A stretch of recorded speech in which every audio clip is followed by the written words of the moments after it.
자, 여러분이 첫 시간에 사건 개요를 봤죠? 사건 개요를 보고, 그러면 사건 개요를 신청서를, 그러니까 결국은 신청인이 분쟁 조정 신청서를 제출하면 그거를 보고 여러분은 의무 기록이라든가 사진, 내시경 사진, 그 다음에 간호기록지, 동의서, 이런 거를 전부 다 분석을 해서 답변서를 써야만 됩니다. 그러면 다툼 없는 사실은 뭐냐면 특정일에 환자가 피신청인 병원에 와서 심한 빈혈 상태였었고 이거를 원인을 분석하기 위해서 혈액검사와 췌장 CT와 내시경이 필요해서 내시경 검사를 하기로 하였다라고 하고 내시경 검사 했을 때 위에 분비액이 많아 잠전문이 많아 내시경을 실시하지 못하였다라는 것. 그리고 5일 후 3일 후 내시경을 실시하였다라는 것이 다툼 없는 사실이 되겠습니다. 그리고 신청인의 기왕증 또는 병력 기술은 이분이 기존에 그 심한 빈혈이 있었고 위암이 있었고 악성 종양이 있었다라는 것이요. 그래서 숫자를 기술하면서 심한 비혈이 있는 환자에다 빈혈의 원인은 뭔지 모르겠지만 출혈이 있을 수도 있고 여러 가지가 있을 수 있다는 것을 기록해 주는 것이 좋다라는 거고요. 그 다음 피신청인의 자격기술, 그런 의사, 내시경 했던 의사는 소화기내과 전문의로서 단연간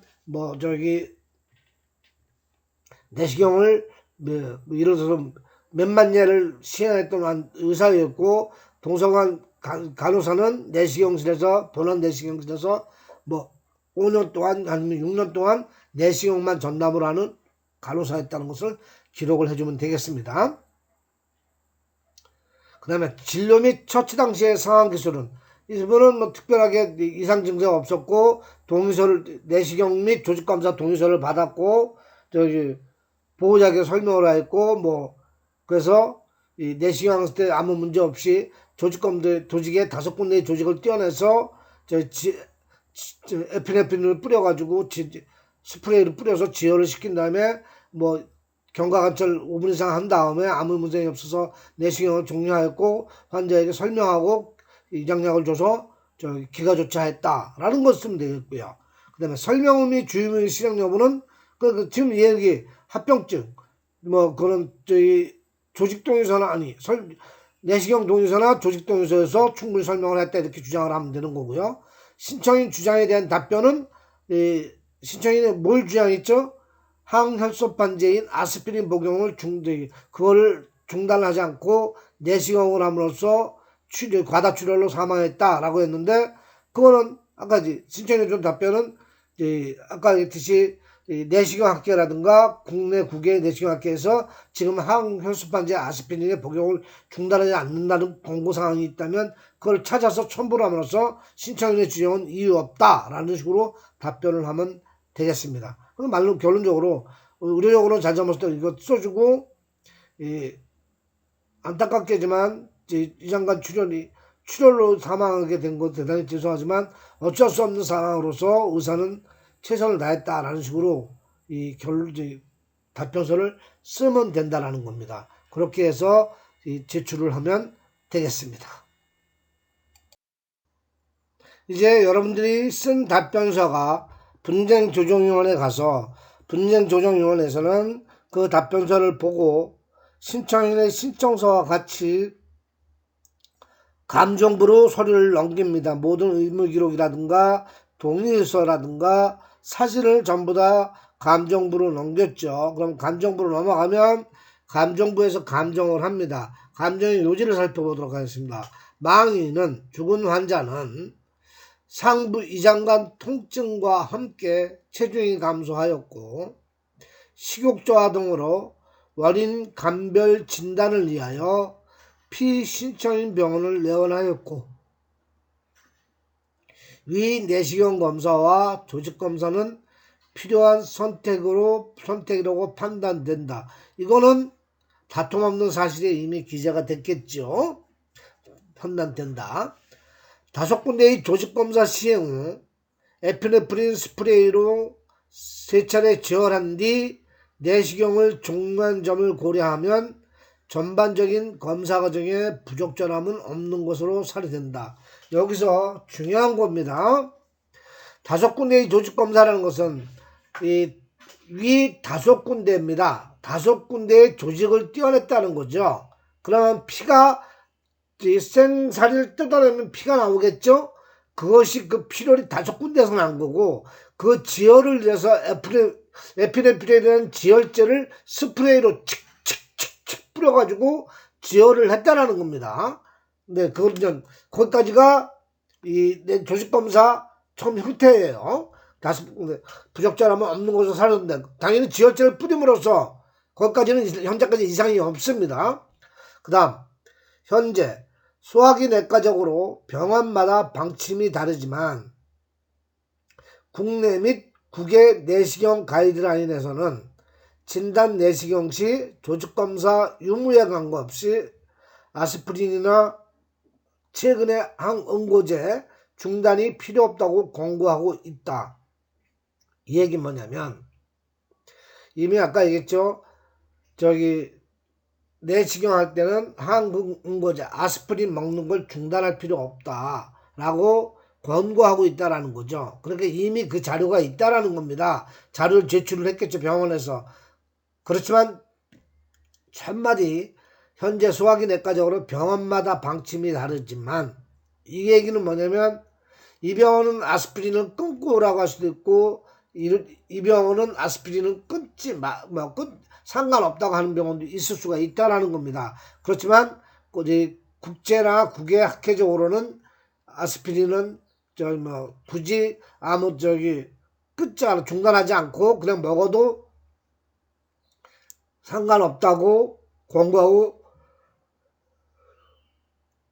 권고하고 있다라는 겁니다. 그러니까 이거는 아스피린을 끊지 않은 거에 대해서는 의학적으로 잘못이 없다라고 여기서 입증을 해주는 겁니다. 근데 그러면 신청인이 주장한 아스피린을 복용을 중단하지 않은 거에 대해서 이의를 조정을 신청했기 때문에 일단 신청인의 주장은 무너졌다라는 거죠. 신청인의 주장은 무너졌다라는 거예요. 그 다음, 망인은 위 내시경 시행 시 지혈 조치를 받았고 검사 후 망인의 상태가 안정적이어서 이후에 발생한 다량 출혈은 일정 정도 예측 불가능한 출혈로 보인다. 다만 위 내시경 검사와 조직 검사를 마친 당일 망인과 죽은 환자와 그 보호자에게 충분한 경고와 조기 입원 가능성을 제시했는지 확인하기 어렵다. 이 얘기는 결국은 의무 기록이라든가, 자, 여기 이 마지막 감정 요지를 살펴보면 몇 가지를 볼 수가 있습니다. 몇 가지가 정리가 되는데, 망인은 이 내시경 시행 시 지혈 조치를 받았고, 이 얘기는 뭐냐면 아까 얘기했듯이 에피네프린 스프레이로 지혈 조치를 받았고 5군데의 지혈 조치를 받았습니다. 그래서 피가 멈추게끔 만들었다는 거예요, 의사가. 그 다음, 검사 후 망인의 상태가 안정적이어서, 그러니까 내시경 검사 후 귀가할 때까지 망인의 상태가 전혀, 환자의 상태가 아무 문제가 없었다는 겁니다. 안정적으로 평상시와 동일하게 됐기 때문에 귀가 조치를 했죠. 이후에 발생한 다량 출혈은 일정 정도 예측 불가능한 출혈로 보인다. 예측 불가능한. 그러니까 출혈이 또 날 거라고 예측하기는 어렵다라는 거죠.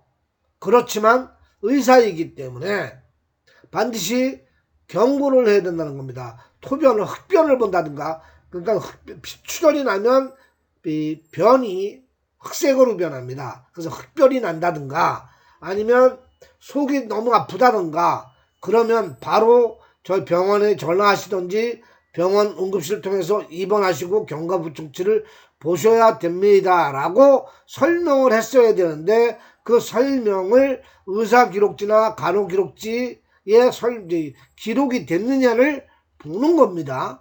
그런데 출혈로 보인다. 예측 불가. 다만 위 내시경 검사와 조직 검사를 마친 당일 환자와 망인과 그 보호자에게 충분한 경고와 출혈이 흡변이나 출혈이나 통증이 있으면 즉시 병원에 오시던지 가까운 병원으로 가시라고 안내를 했던지 경고와 조기 입원 가능성을 제시했는지 이거 하룻밤만 주무시고 경과관찰하고 가십시오 라고 했는지를 따져봤는데 확인하기 어렵다. 기록에 없다라는 거지요. 의사기록지나 간호기록주에 기록이 돼 있지 않다라는 겁니다. 그렇다면 의사나 간호사가 설명을 했을지는 모르지만 제3자가 봤을 땐 설명을 안 했다고 볼 수도 있다라는 거거든요. 의사나 간호사는 억울하겠지만 제3자가 봤을 때는 설명을 안 했다고 볼 수도 있다라는 겁니다. 왜? 기록하지 않았기 때문에. 그런 문제점이 있어서 여러분이 현업에 병원에 근무를 하게 되면 기록을 해달라고 요청하는 것이 맞다라는 것이죠. 자, 여기까지가 감정요지인데 좀 더 살펴보도록 하겠습니다. 자, 이거는 조정부에서 손해배상 책임의 유무 및 범위에 관한 의견을 얘기를 하는데 우선 기본적으로 의료소송과 조정을 한번 파악을 하고자 합니다. 여러분이 이거 내용을 읽기 전에 아까 감정부에서 얘기를 했습니다. 항혈소판제, 신청인이 주장하는 항혈소판제에 대해서 복용 중단을 하지 않았기 때문에 출혈이 멈추지 않아서 과다출혈이 됐다라고 신청인이 주장을 했다라는 거예요. 그런데 감정부에서는 소아내시경 합격 국내나 국외나 지금은 복용 중단을 권고하지 않고 있다라고 얘기를 함으로써 신청인의 주장이 무너졌어요. 없어졌기 때문에 기본적으로 과실이었고 그 다음에 에피네프린 지혈을 스프레이로 했기 때문에 지혈을 확인하고 이후에 경과관찰하고 지혈이 없는 거를 보서 귀가한 다음에 추후에 출혈이 된 부분에 대해서 예측 불가능하다라고 얘기가 나왔던 거고 그 다음에 여기 과연 그것에 대해서 어떤 문제가 있을 때의 이벤트가 발생이 됐을 때 조치할 수 있는 입원이나 내원이나 아니면 가까운 병원에 가시라는 것이 설명이 없다라고 했습니다. 이 상태에서 보조기 손해배상을 따져봐야 된다는 거죠. 감정부에서. 의료소송이라면 병원에서 할 만큼 다 했다고 계속 주장을 하면 되는 거고요. 자, 손해배상 책임의 유무입니다.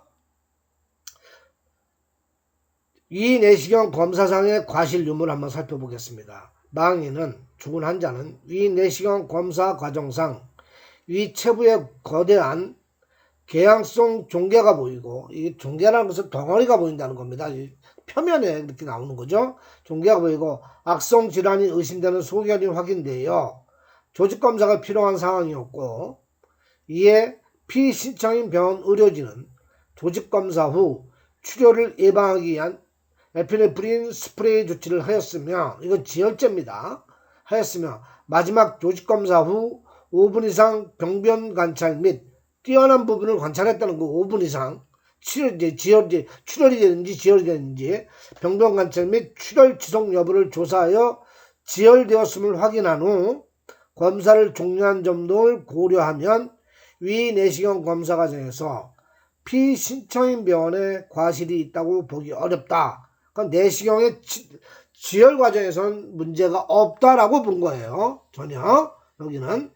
그래서 여러분들이 뭘 가지고 주장을 해야 되는지 여러분이 병원에 근무한다면 그거를 보기 위해서 이런 내용을 여러분이 정확하게 기억을 하고 있어야 된다는 겁니다. 위내시경 검사상의 과실 유무를 봤을 땐 지혈하고 5분 이상 병변을 관찰했기 때문에 과실은 없다라고 본다는 거죠. 그 다음 경과관찰상 과실 유무 및 요양지도 의무 위반 여부. 경과관찰상 그러니까 출혈 과정상 그걸 말하는 겁니다. 그 다음에 첫 번째 국립과학수사연구원이 부검감정서에 망인의 이 내부에서 응고혈이 포함된 혈성액 500ml가 발견되었다고 기재되어 있는 점. 이거는 결국은 이 환자는 부검을 한 거예요. 국립과학수사원에 가서 부검을 해서 과연 사망 원인이 무엇인지, 결국은 이 응고열이 포함된 그 핏덩어리 500ml의 핏덩어리가 고였다는 것이 발견됐다는 거죠. 출혈이 그만큼 많이 됐다는 겁니다. 둘째, 지속해서 출혈이 있었다는 내시경 검사 소견을 고려하면 이 병변으로 인한 출혈은 내시경 시행 이전부터 발생한 상태였던 것으로 추정되므로 이에 대한 지속적인 경과관찰이 필요했을 것으로 보이는 점. 이 얘기는 뭐냐면 내시경에서는 출혈이 없었지만 다른 부위에서 계속해서 출혈이 있었다라는 거죠. 다른 부위에서. 그러니까 이 병변으로 인한 출혈은 내시경 시행 이전부터 발생한 상태였던 것으로 추정되므로 내시경 할 때 출혈이 있었지만 내시경 이전에도 출혈이 있었다라는 거죠. 그거를 경과관찰이 필요했었다는 겁니다. 세 번째, 담당 의료진은 위 내시경 검사 시 지혈작용이 있는 에피네프린 스프레이 처치를 시행 후 지혈됨을 확인하고 검사를 종료하였고 귀가 당시 망인의 활력증후는 정상적으로 확인되나 항혈소판제 복용량 및 이 병변에서 지속적인 출혈이 있었던 점. 그러니까 지혈됨을 에피네프린을 통해서 스프레이 뿌려가지고 지혈된 걸 확인해서 검사를 종료했지만 그렇게 기가 당시에도 망인의 활력증은 정상적으로 확인되었다는 거죠.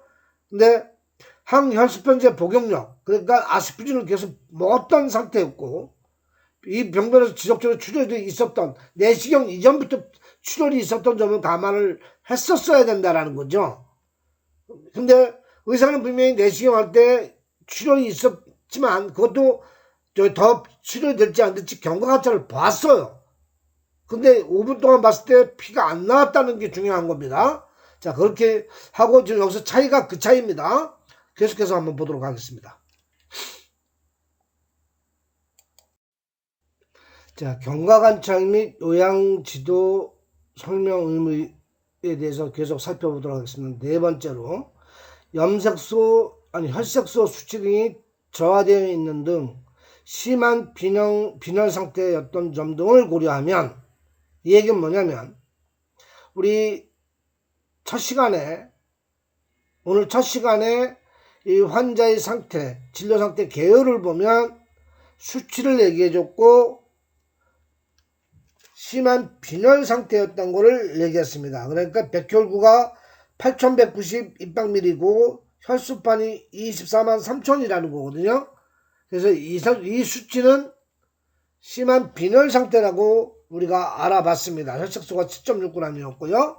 그래서 혈색소 수치 등이 저하되어 있는 정도의 심한 빈혈 상태였던 정도를 모두 고려하면 피신창인 병원 의료진으로서는 망인, 그러니까 환자죠. 돌아가신 분이니까 망인에게 조직검사로 인한 지혈이라든가 출혈 및 병변 자체에 기인한 출혈 등의 합병증이 발생할 수 있음을 염두에 두어가 무슨 내용인지 알죠? 꼭 기억하고 있어야 된다는 거죠. 이걸 의식하고 있어야 된다는 거예요. 이 내시경 검사 이후 망인에 대한 하루 이틀 정도의 지속적인 경과관찰 또는 단기간의 입원 조치를 통한 경과관찰이 필요하였다고 보여진다. 이 얘기는 뭐냐면 본 교수가 근무하는 병원의 소화기내과 의사가 세 분입니다. 이분들은 조직검사를 세 군데 한다. 조직검사라는 것은 조직을 떼어내는 거예요. 그렇게 표면을 딱 집게로 딱 떼어내가지고 거기 떼어내면 생사를 이렇게 표면을 딱 뜯어내면 피가 나죠. 똑같은 그 피가 나는 부위에는 에피네프린 스프레이를 칙 뿌리면 이것이 지혈이 되거든요. 그 조직을 다시 끄집어내서 조직검사를 의뢰를 나가는 거든지 아니면 자체적으로 조직검사를 해서 그것이 암인지 아닌지 아니면 염증인지 그런 걸 분석을 하는 거거든요. 그 조직검사 적어도 세 군데 이상을 하면 본 교수가 근무하는 병원은 강제로 하루 오늘 검사했으면 내일 퇴원하게끔 그렇게 입원 조치를 하거든요. 적어도 하룻밤은 경과 관찰을 할 수 있게끔 조치를 합니다. 지금 그렇게 입원을 못하겠다는 사람은 반드시 주의를 주는 게 흑변은 아까 했듯이 검은색 변입니다. 검은색 변은 왜 나오느냐? 이 피가 나왔을 때, 속에서 피가 나와서 이제 변하고 섞이면 이것이 변이 검은색으로 변합니다. 그래서 흑변이 나온다는 거는 결국은 위에서 출혈이 난다는 거거든요. 뭐 이 조직 검사한 부분에서도 날 수도 있지만 다른 부분에서도 출혈이 날 수 있다라는 거. 그 다음에 통증이 심하죠. 피가 나니까. 그래서 통증이 있다든가 이럴 경우에는 반드시 본원으로 와서 조치를 받든지, 가까운 경우는 저희 내시경 했던 병원으로 오는 거고, 만약에 내시경 했던 병원이 조금 먼다 그러면 가까운 병원에 응급실에 가서 조치를 받아야 된다라고 반드시 강력한 권고를 해야만 된다라는 거. 경고하고 권고를 해야 된다라는 거거든요. 그거를 했느냐는 거죠. 경과관찰이 필요하다고 보여진다. 여기까지가 거기고요. 그럼에도 그러니까 이 병원의 의료진은 5일 뒤 추가 의뢰 내원을 계획한 후 위장약 복용 처방만을 하였고, 이 얘기는 뭐냐면 그렇게 경고를 입원을 하든지 아니면 가까운 병원 아니면 본원으로 꼭 흑변이나 통증이 있으면 오시라는 말을 했어야 되는데 입원시키든지 그런 얘기 없고 단순히 5일치 위장약을 줘서 위장약 처방을 줘서 5일에 내원을 하라고 그것만 했다는 거죠.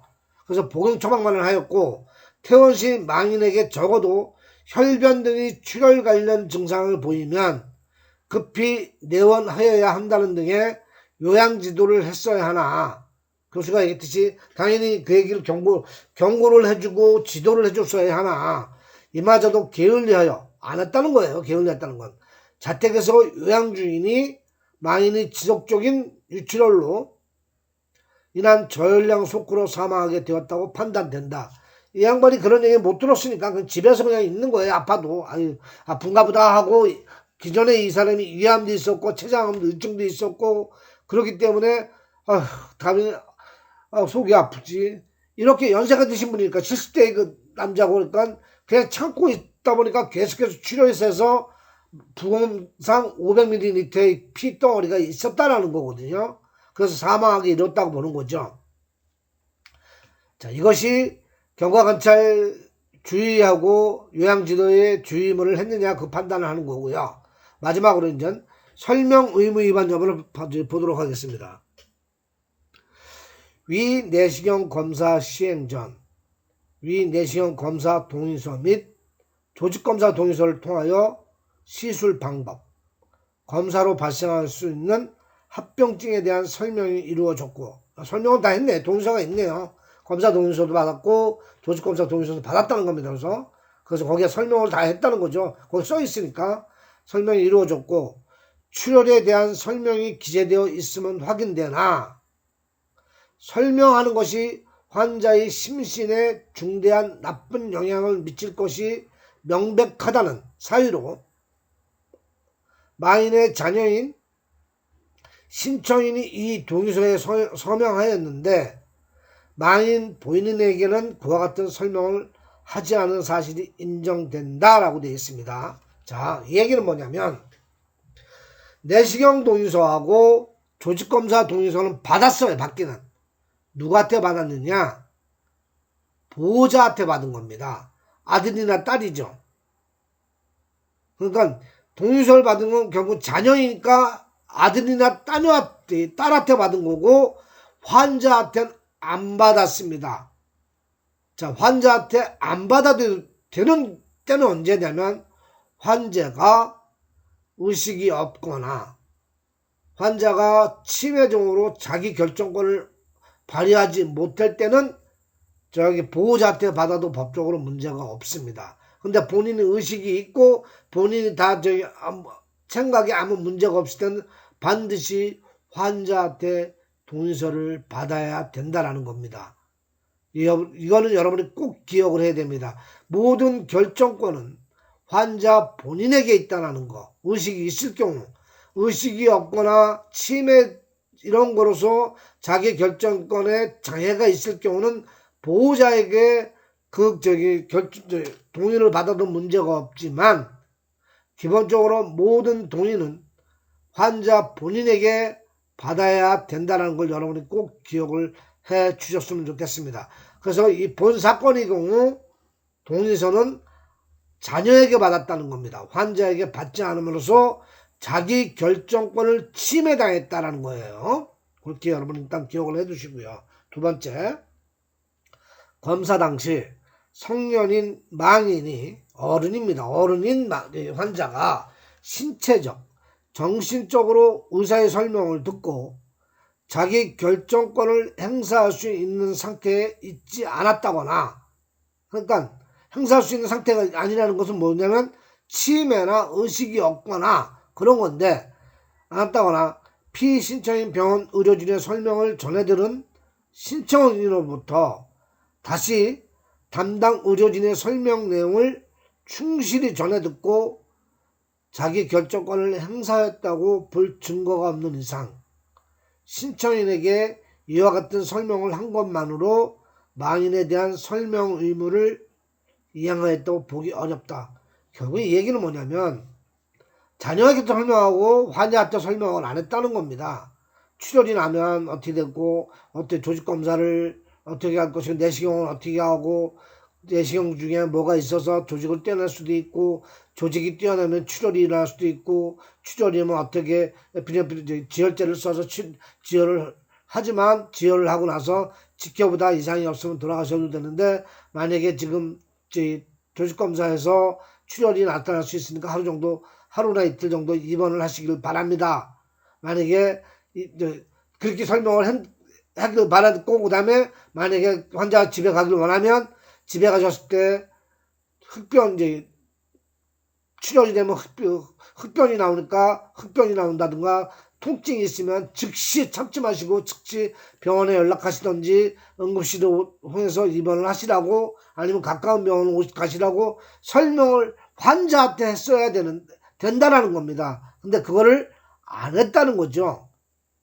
그렇기 때문에 설명 의무 위반이 있다라고 결론 짓는 것입니다.